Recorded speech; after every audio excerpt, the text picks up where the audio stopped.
Okay, so here we are with part two of the Addams Family series on NES, and if I'm not mistaken, I think later down the line there may actually be an Addams Family spin-off in Fester's Quest, which the angry video game nerd has famously berated, and I think for good reason.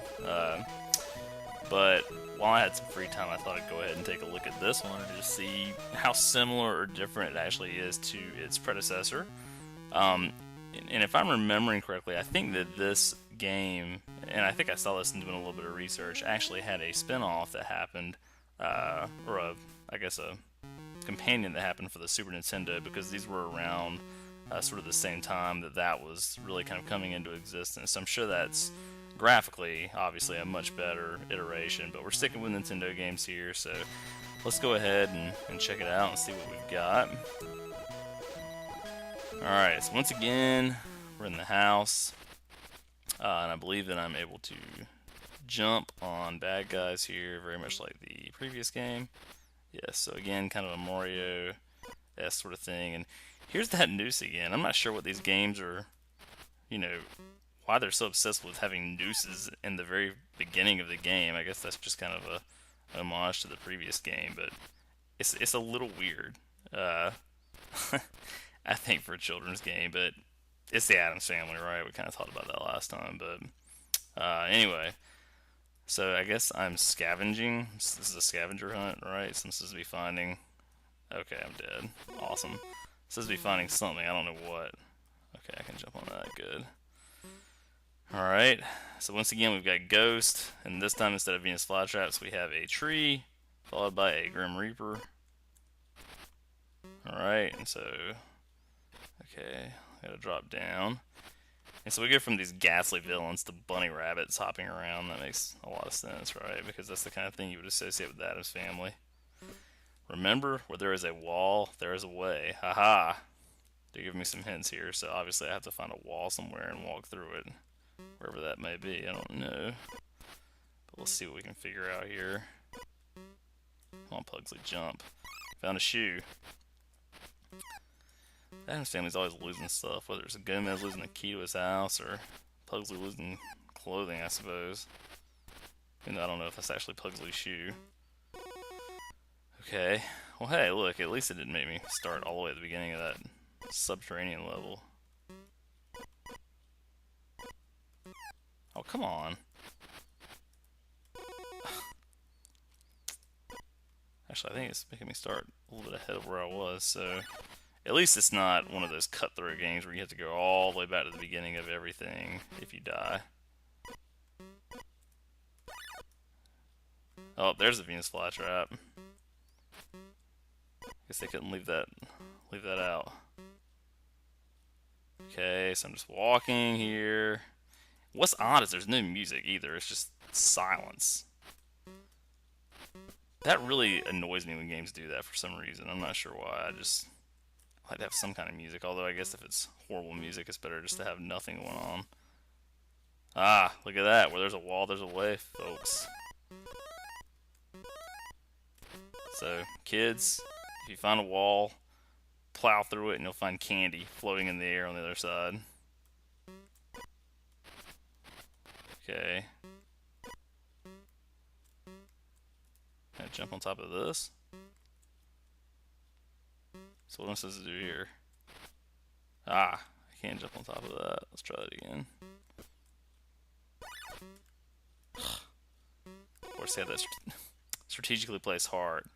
Where's this gonna make me start at? Okay, so I'm back in the house. Is that Lurch in the picture? I guess it is. And then, was it? I can never remember all the characters' names.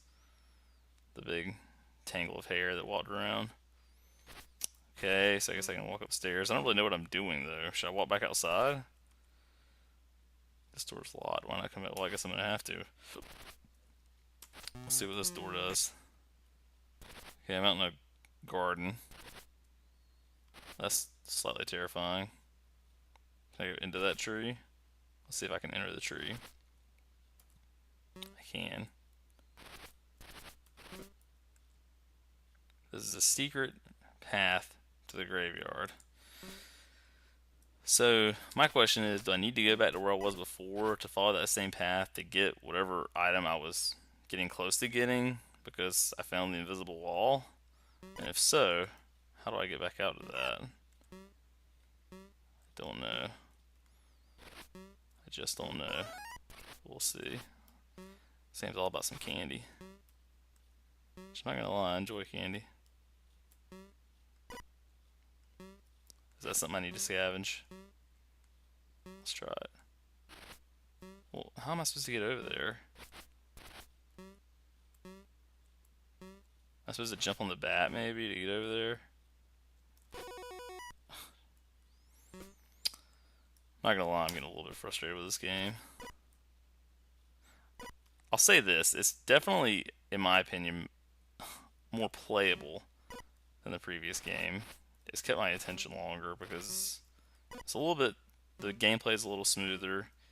It's a little bit easier to uh, understand what's going on. I mean, based on the title, I'm just supposed to be finding things right now, so I guess there's a lot to explore. But I feel like I'm. All right, so what did that just do? Am I like invincible now or something? Yeah, I guess it's like a star. Um, so in that regard, I think it's definitely better than the previous game. That doesn't mean it's a good game by any means, but it at least is holding my curiosity. But the music, the lack of music, that's really getting weird. I still don't really know what I'm looking for, and that's kind of problematic. I mean, at least give us some text boxes that say you need to find the magic shoe so that you can kick in the invisible wall and get the haunted candy or something along those lines, right?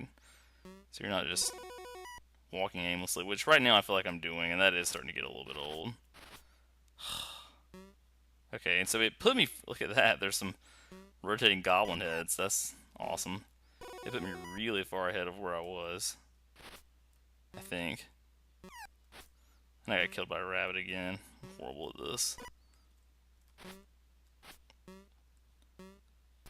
Okay. Still don't really know what I'm supposed to be doing 100%.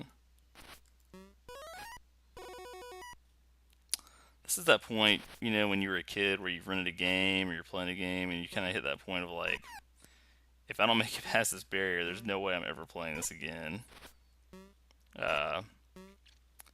That's kind of what happened with the first Addams Family game. When I was playing it.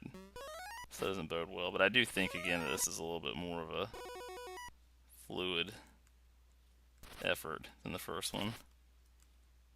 I don't know, does candy give me health or is it just there to do nothing?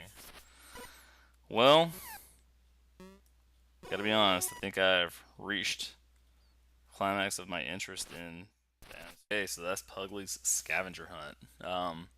Again, I think it's slightly better than its predecessor, so I'll give it 1.5 stars out of 5. I think if I, again, if I were a kid and I had a little more time to play with it, I probably would explore and not be so quick to put it down. But it does have plenty of faults, including not telling you what exactly it is you're supposed to be doing, what the purpose is. It doesn't have any music. It's kind of repetitive, but at least the controls are a little more fluid. And so, for those reasons, I can give it an extra half star as compared to the first Addams Family game. So, stay tuned. Coming up next, I'm going to be starting a series on advanced Dungeons and Dragons. It looks like there are 4 Dungeons and Dragons games, or advanced Dungeons and Dragons games on the NES, and so it's going to be intense. It doesn't get much nerdier, so hang tight for that, and I will be back soon.